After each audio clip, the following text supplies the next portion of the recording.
Did you know that implementing a loyalty program is one of the best ways to incentivize repeat business to your food truck? Today, we're going to talk about some ways you can do just that. Create a good loyalty program.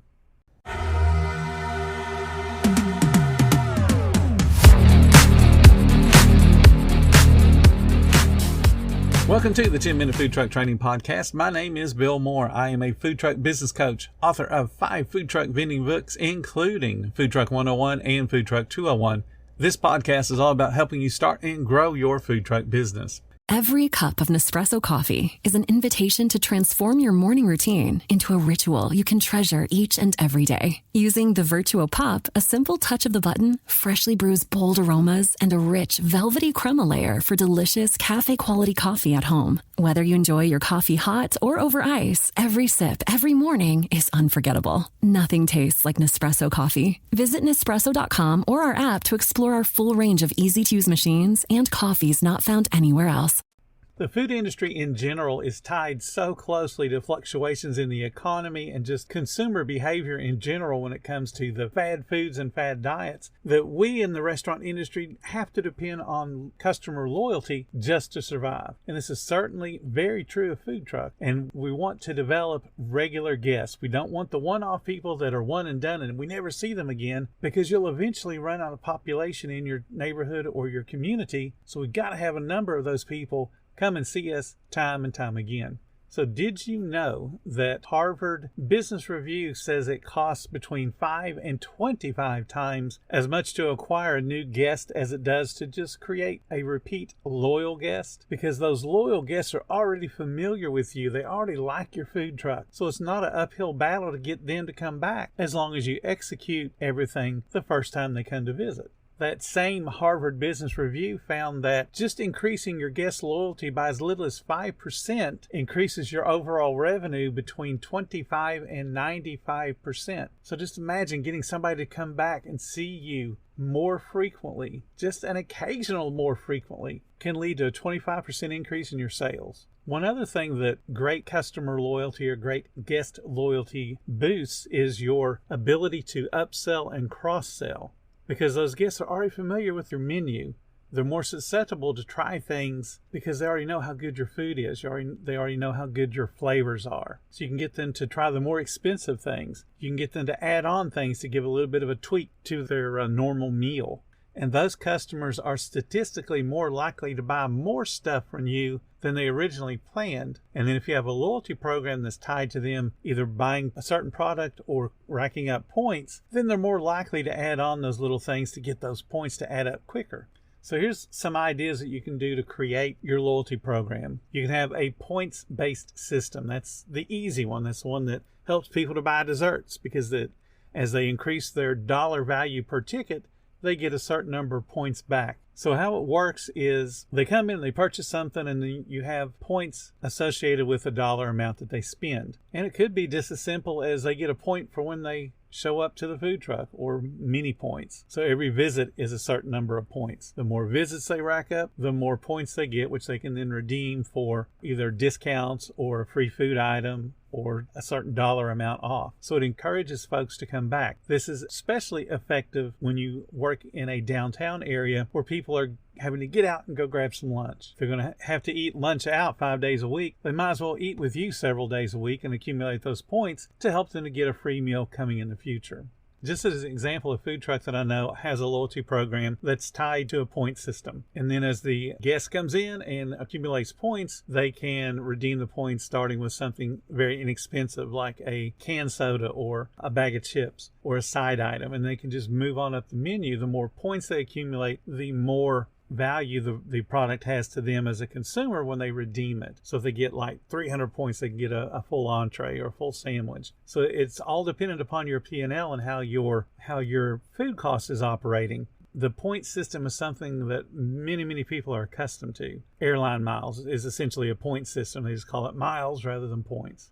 But you got to make the point system easy to understand and really kind of straightforward. Your guests have to know exactly what to expect when they accumulate points.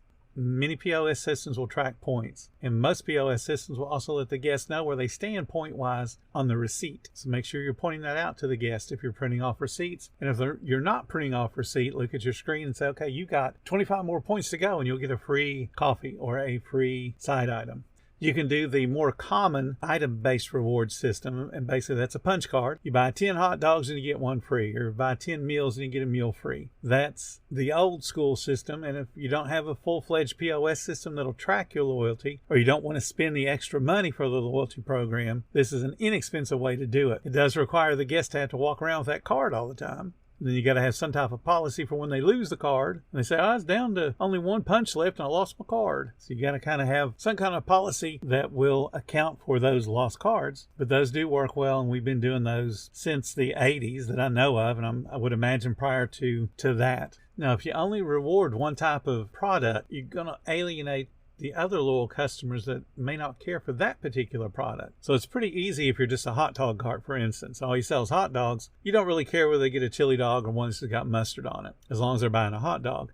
But if you have different items and you only select one as your punch card entree, so if you do burgers and you do sub sandwiches and you do pizza, for instance, and you decide that the only thing you're going to award a punch for is the burgers because it has a nice lower food cost, the people that like the pizza and the sub may end up trading down or not coming back as frequently because their favorite product is not a part of the punch card system. So make sure that if you're going to do a punch card that you're trying to be as inclusive as possible to your entire menu so that everyone has the opportunity to earn the free punch.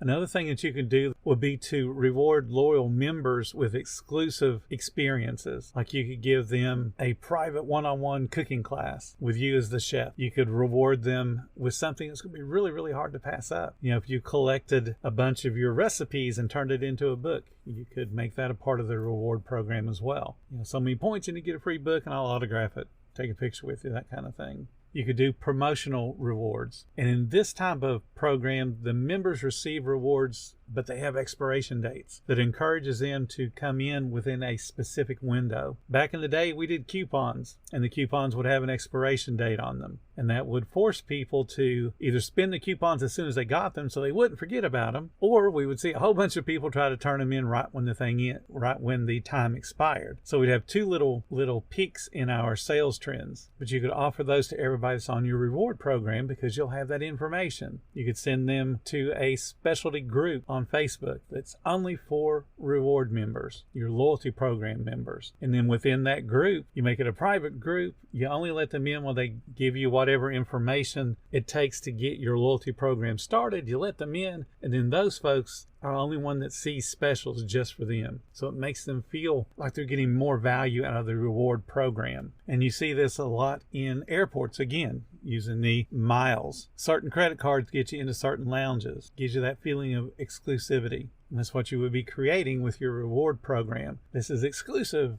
to our members. And you could do so many things with that just for the loyalty members. You can invite them in on their birthday. You can invite them in on anniversaries. You can invite them in for specials based on those calendars that say today is National Hamburger Day, or today is National Hot Dog Day, or today is National Donut Day. So you can invite people in based on those particular food products if you carry them, but then only letting your loyalty members know about it so that they feel like they're getting something special. You can do online rewards because you don't want to forget the people that order online. They need to have a way to input their loyalty program so that when they order online, they get credit for those orders.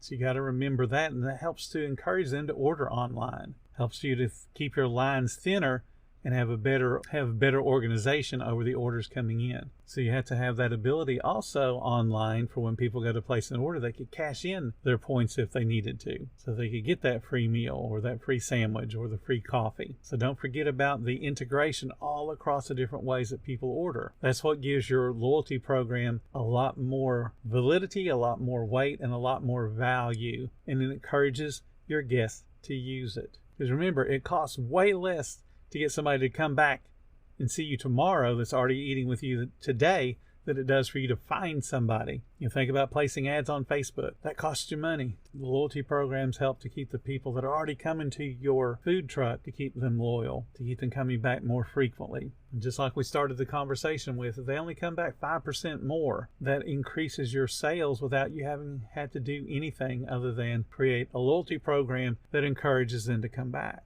Just make sure you do the math. Like I always talk about, do the math. All your decisions need to be based on math. It needs to either increase sales or increase profits. So a loyalty program increases sales, but you got to make sure that you control it in a way that it also at least has a neutral impact on your profit, and hopefully it raises your profit because you're increasing your sales. Thank you so much for listening to the 10-Minute Food Truck Training Podcast. If you're finding all the information helpful to your food truck business, please become a monthly supporter of the podcast. Just hit the support button or follow the link in the description. Every little bit does help keep us going. Join our Facebook group. It's called Food Truck Training. We have a whole bunch of awesome members at all different levels, from brand new beginners to decades-old veterans. They've all got your back when it comes to helping you with your food truck. And again, thank you for listening. Come back tomorrow because I got plenty more to say when it comes to helping you and your food truck business grow.